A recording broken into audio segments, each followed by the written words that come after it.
Svi znamo priču o Vasi nad Dačkom i davno smo je čuli, a ima tu istine, ja?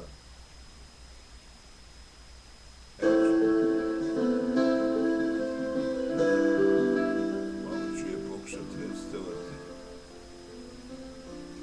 u stilu. Znate li priču o Vasi nad Dačkom? I ja sam tek onomad čuo. Jednom 9 dana nije izlazio iz birtije. Kažu da je bio čudna sorta. Otac mu je bio sitni paon. Ranio je 9 gladnih usti. Mati mu je bila plava, tiha, nežna, iskričana. Umrla je s 30 i nešto. Imali su par litara zemlje, malu kuću, na kraju su kakali.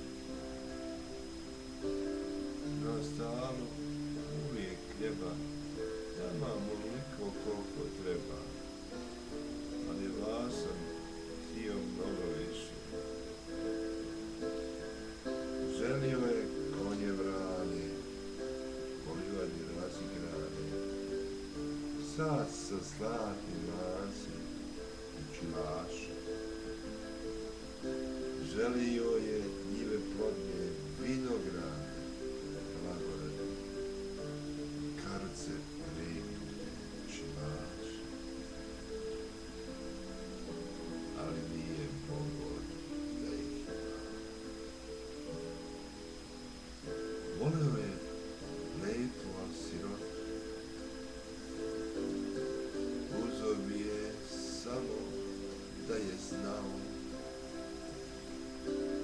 Voleš jednu po životu, da li bogatu ili sirotu, to ne bira pamet, nego srce.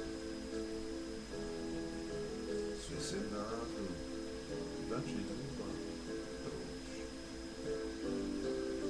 Zanavijek je otišao iz sela.